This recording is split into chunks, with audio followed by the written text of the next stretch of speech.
चंद्रपूर जिल्ह्यातील वर्धा नदीच्या पाणी पातळीत वाढ झाल्यानं आता हे पाणी चंद्रपूर शहरातल्या रहमतनगर, सहारा पार्क आणि भिवापूर वॉर्ड परिसरात शिरायला सुरुवात झाली आहे। वर्धा नदीच्या पाणी पातळीत वाढ झाल्यामुळे कालपासूनच वर्धा नदीच्या उपनद्या असलेल्या झटपट आणि इरई नदीतील पाणी वापस फिरायला सुरुवात झाली होती। इरई आणि झटपट या दोन्ही नद्यांच्या पाणी पातळीत मोठी वाढ झाल्याने याचा फटका आता चंद्रपूर शहराला बसला।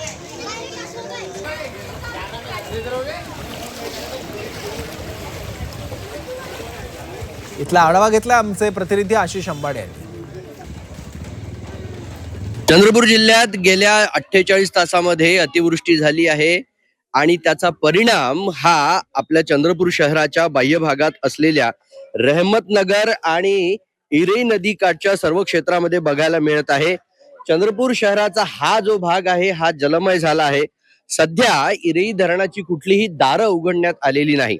मात्र यवतमाळ जिल्ह्यामध्ये जी धरणं आहेत, पैनगंगा या सर्व धरणांची दारं जी आहेत ती उघडण्यात आलेली आहेत आणि नदीपात्रामध्ये मोठ्या संख्येमध्ये पाणी आहे आणि त्यामुळे इरई आणि झरपट या दोन्ही नद्यांमध्ये जे पाणी आहे ते पुढे सरकू शकत नाहीये। वर्धा नदीचा जो दाब आहे हा या संपूर्ण नद्यांच्या पाण्यामध्ये आहे आणि साधारण काल रात्री 12 वाजेपासून इथली जी परिस्थिती आहे ती परिस्थिती ही बिकट होण्यास सुरुवात झाली। आपल्या सोबत या भागातले नगरसेवक सुरेंद्र अडबाले आहेत। सर, सांगा काय नक्की परिस्थिती आहे आणि कशा पद्धतीने रेस्क्यू सुरू आहे? काल साधारणतः 7 वाजतापासनं पाणी वाढायला सुरुवात झाली आणि इरई नदीचे जरी दार उघडले नसले तरी वर्धा नदीला मोठ्या प्रमाणामध्ये पाणी आहे। त्याचबरोबर वैनगंगा नदीला सुद्धा आहे आणि सुदैवाने काल आणि आज मोठ्या प्रमाणामध्ये इथे पाऊस झालेला नाही। 2 दिवस याच्या पूर्वी झालेला होता। आम्ही काल 12:30 वाजेपर्यंत या एरियाची पाहणी करत होतो।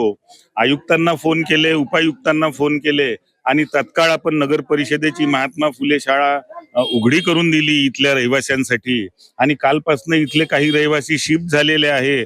परंतु आजही 3 फॅमिलीज इथे अडकलेल्या आहे आणि आता नुकतीच बोट आलेली आहे आणि त्यांना रेस्क्यू करण्याचं काम इथे सुरू आहे महानगरपालिका प्रशासनातर्फे। निश्चितपणे आपण बघितलं की रहमतनगर भागामध्ये दरवर्षी अशा पद्धतीनं जे आहे ते इरई धरणाचं पाणी असो किंवा इरई नदीचं पाणी असो ते शिरते आणि लोकांना या पाण्याचा जो आहे तो त्रास सहन करावा लागतो।